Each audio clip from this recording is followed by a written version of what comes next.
Praise the Lord. அம்மா, நான் உங்கள் மருமக பாப்பா 3 பேரும் ஷாப்பிங் மால் போகிறோம். நீங்கள் வீட்டை பார்த்துக்கோங்க.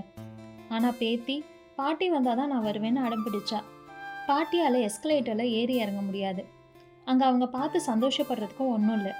அவங்களுக்கு கோவிலுக்கு போக தான் பிடிக்கும்னு அப்பா எவ்வளோ சொல்லியும் பேத்தி கேட்கவே இல்லை.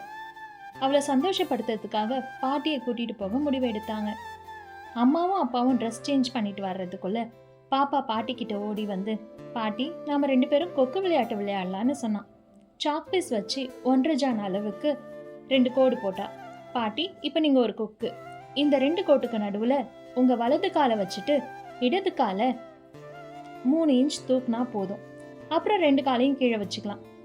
இப்படியா மாறி மாறி 2 பேரும் கொக்கு விளையாட்டு விளையாடிட்டு இருந்தாங்க. அம்மாவும் அப்பாவும் கிளம்பி வர ஷாப்பிங் மாலுக்கு போனாங்க. எஸ்கலேட்டரில் அம்மா எப்படி ஏறுவாங்கன்னு மகனும் மருமகளும் யோசிக்க பேத்தி பாட்டி கையை பிடிச்சு எஸ்கலேட்டருக்கு பக்கத்தில் கூட்டிகிட்டு வந்தா.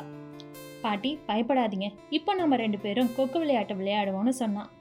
2 பேரும் அழகாக பூ போல் எஸ்கலேட்டரில் ஏறி மேலே போனாங்க.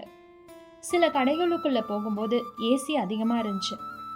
பேத்தி உடனே பாட்டிக்கு தன்னுடைய பையில் வச்சிருந்த சால்வையை எடுத்து கொடுத்தா. ஹோட்டலில் ஆர்டர் பண்ணி சாப்பிடும்போது பாட்டிக்கு பொறையேறினப்போ தான் கொண்டு வந்திருந்த வெந்நீரை குடிக்க கொடுத்தா. அப்பா மகளை பார்த்து, என்னை விட என் அம்மாவை பற்றி உனக்கு நிறைய தெரிஞ்சிருக்குன்னு சொல்லி சிரிச்சாரு. பேத்தி உடனே சொன்னான், அப்பா அதோ பாருங்க, அந்த குட்டி பாப்பாவை அந்த ஆன்ட்டி கூட்டிகிட்டு வரும்போது எவ்வளவு ஏற்பாடுகள் செஞ்சுட்டு வராங்க.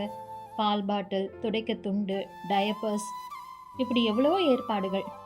இப்படி தான் நீங்கள் குழந்தையா இருக்கும் போதும் பாட்டி உங்களுக்காக செஞ்சுருப்பாங்க. அதே மாதிரி பாட்டியை வெளியில் கூட்டிகிட்டு போகும்போது பாட்டியை கவனிக்க நீங்கள் அக்கறையிடுங்க. அதையே நீங்கள் செய்யறதில்ல?